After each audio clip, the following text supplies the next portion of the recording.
Hey everybody, it's your friend and your guy and your favorite oddly handsome Linux gamer, Gardiner. The Linux gamer, I already said Linux gamer, whatever. This video is brought to you as always by my gracious Patreon contributors. My top tier Singularity members get special recognition at the beginning of each video, so thank you to Matthew Irvin. Matthew, your support is truly humbling. All right, I don't know if you guys saw this. There's going to be a link in the description to this. This is very near and dear to my heart as someone who does design. I don't do design in GTK, but I do design on the web. And I can tell you that as a designer, as someone who has dealt with, what would you call it? The varying implementations of CSS across multiple web browsers, I can tell you that, I find it so annoying when things just break for no good reason. So today we're going to talk about GNOME and the ongoing debate in the GNOME community about theming. So why are GTK app developers so up in arms about distributions shipping custom themes? And I'm going to do this every time I say themes because, well, we'll get to that. So the first thing that people need to understand is that the letter that's down in the description, stopthemingmy.app. All right, that's the website, stopthemingmy.app. This letter was written not by GNOME developers, but by people who develop apps that use GNOME and GTK and their tool set. So this is not written by the GNOME team. This is written by many people who have written GNOME games, Organizer, Authenticator, all of these apps, Lollipop, Passbook, Fractal, Password Safe, Feed Reader, Podcasts. So all of these apps are written and targeted at GNOME and GTK, right? So that is what we're talking about here. We're not talking about GNOME, the GNOME team, the GNOME Foundation telling Ubuntu to stop theming their distribution. Theming. We're talking about app developers who have a legitimate grievance with these custom themes that are being shipped with distributions. And what they're not saying is that you, the end user, should not be applying themes to your GNOME desktop. That's one of the great things about Linux. This is your computer. This isn't GNOME's computer. This isn't the developer's computer. This is your computer, and you can do whatever you want with it, right? And that's fantastic.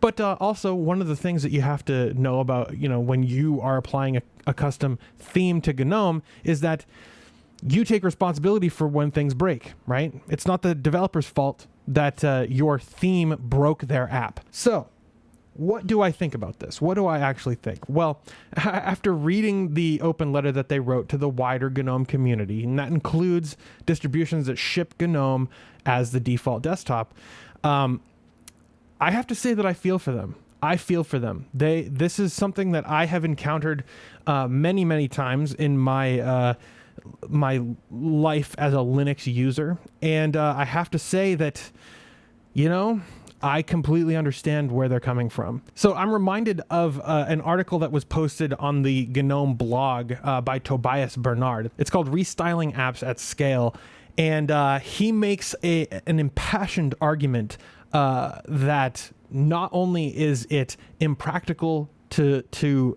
implement a functioning and completely stable and 100% effective theming API for GNOME, but that it's impossible to theme apps at scale. And I completely agree with him. So and I'm just going to quote a little bit here. The basic issue we're arguing about is whether it's possible to restyle applications automatically at scale without breaking them. One of the most frustrating things about the current situation is that to users, it looks like it almost works.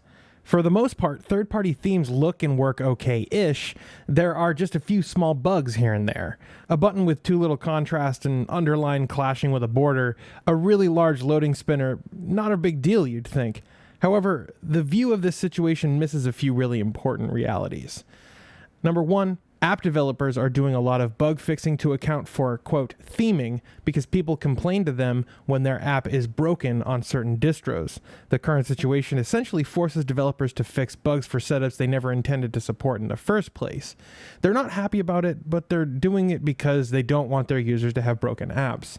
Number 2, app developers are trying hard not to do anything innovative or visual in their apps because they know it will break with other style sheets. And number 3, theme developers are fixing a lot of bugs for edge cases in individual apps in their style sheets. Of course, this is a never-ending task because as soon as a new version of the app is released, something will very likely be broken again.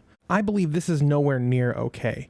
App developers put a lot of effort into making sure their apps look and feel right, fixing bugs and doing QA. Having distributors change their apps, often in ways that break things, with no QA before users get to experience them, is developer hostile and would be unacceptable in any other context.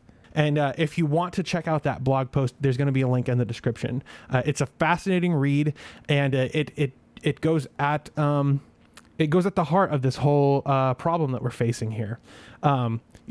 As he laid out in this article, generally, when people think that it is possible, they're either not developers or they're not GTK developers, right? What's more, they tend to also try to vilify the GNOME team by saying that the GNOME team just wants to arbitrarily strip out functionality or features from the desktop environment for no reason. I don't think that that's could be further from the truth, to be honest. I think that GNOME has built this amazing desktop environment. It's the most coherent desktop environment that I've ever used. And I'm not talking smack about other desktop environments, but I'm saying that for me personally, what I have used about, in my years of being a Linux user, GNOME is the only desktop environment that makes sense to me. It's the only one that feels complete. It's the only one that feels whole. So theming is broken. It's a broken concept. It's broken everywhere. I mean, since I've been a Linux user, theming on Linux has been just an incoherent mess. It doesn't matter what desktop environment I've used. I've used a little bit of KDE, but I've also used a ton of XFCE, Ubuntu. I used Unity, and I've used a lot of GNOME 2 and GNOME 3, and theming just doesn't work on any of these platforms, even ones that provide a theming API. See, the problem is you'll change your theme on your desktop environment, and suddenly text boxes in websites are a dark gray color with like a low contrast black text color, and it's unreadable, right? Or you'll have a GTK app and the buttons will just be wildly disproportioned. That's happened a ton with some of the apps that I've used with custom themes in GNOME 3. Or fonts are displayed at a low contrast, or icons lose their symbolic meaning when they're changed. Any number of issues. One issue that I'm still plagued with today, this is KdenLive right here, and the button icons to reposition transform clips are virtually unusable. The same holds true for any number of GTK apps with a distro-imposed CSS sheet. And yes, I said CSS sheet. It's a cascading style sheet just like we use on the web.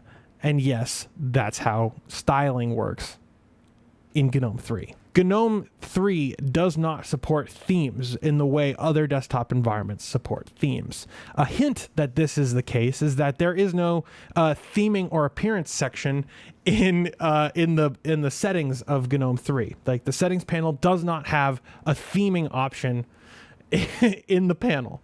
The reason for this is that there is no API. Fun fact. I mean, if you want to change the theme in GNOME, you have to install GNOME tweak tools if it doesn't come included with your distro. So when a distro maintainer or a theme developer creates a theme for GNOME, what they're actually doing is modifying system level CSS. And at that point, apps that depend on this system level CSS are pulling these modified things in as defaults, and they're targeted at the upstream version of the CSS. And really, that's the only thing that you can do as an app developer. The difference between a distro maintainer and a custom theme created by a theme developer is that theme developers aren't pushing these as untested and system level defaults, which distro maintainers are. So it's perfectly fine if you're an end user and you want to go to like gnomelook.org or whatever and download a GTK 3 theme and install it and run it and use it in your day-to-day life. That's perfectly fine, right? There's absolutely no problem with that. But when things break, it's on you. It's not on the developer of the app, right? When things break, it's because you did it. But what's happening is that these distributions are shipping these relatively untested system level hacks of GNOME style sheets, and it's causing major issues, both major and minor issues that really don't make a whole lot of sense. And some people are going to say that what I and these developers are arguing is un-Linuxy, or they're maybe going to say that customization is one of the most important things about Linux. I'll see your point there. And none of us are arguing that you shouldn't have the ability to modify your system. But I think one of the most important things about Linux is the shared library, right? So let me present this problem another way. Let's say that it was on trend for every Linux distro to modify the way FFmpeg decoded video. Each distro did this because, they want to differentiate themselves with their video playback features. Whatever their reasoning is. Imagine the chaos. Imagine the chaos that would ensue, right? People, apps are targeting FFmpeg, and then all of a sudden, FFmpeg starts working differently across different distributions. So what would happen then? I mean, imagine that you're a developer and you rely on FFmpeg to decode video in your project. And video playback works great on PureOS and Fedora and Debian. It works 100% and consistent between all of them. And generally, video playback works pretty well the way you would expect 85% of the time on Ubuntu and Manjaro and PopOS. But then you start getting the bug reports from end users who are saying, I'm an Ubuntu user and your app is broken, so you need to fix it. You never intended to support these modified versions of FFmpeg. I mean, you're targeting the upstream FFmpeg project. Ubuntu is one of the largest distributions, so you have to make a special case in your app for FFmpeg decoding on Ubuntu. And then you keep getting these bug reports that are blaming your app, for not working with these distros, when it's the distro's fault that the apps is not working the way it should. And you have to make all these special cases just so that there's consistency with the way your app behaves across all these different Linux distros. So imagine that. I mean, imagine all of this extra work that these distros are making for you as the developer of your app, and you have to take on the responsibility of fixing it, even though you're not the one mucking things up.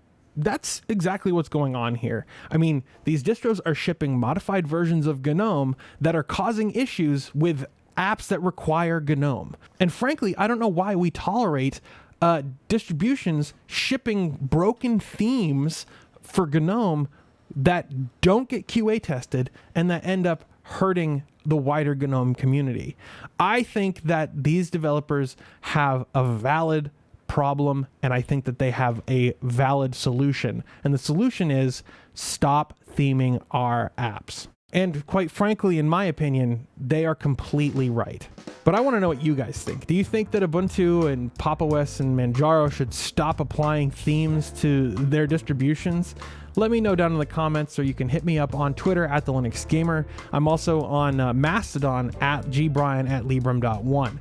If you believe in the work that I do, you can support this show with a monthly contribution over on Patreon, or you can pick up one of these awesome t-shirts. There's a link down below. But no matter what you do, whether you hit that like button or share this video with your friends, don't forget to subscribe to see more from me, The Linux Gamer. And as always, thanks for watching.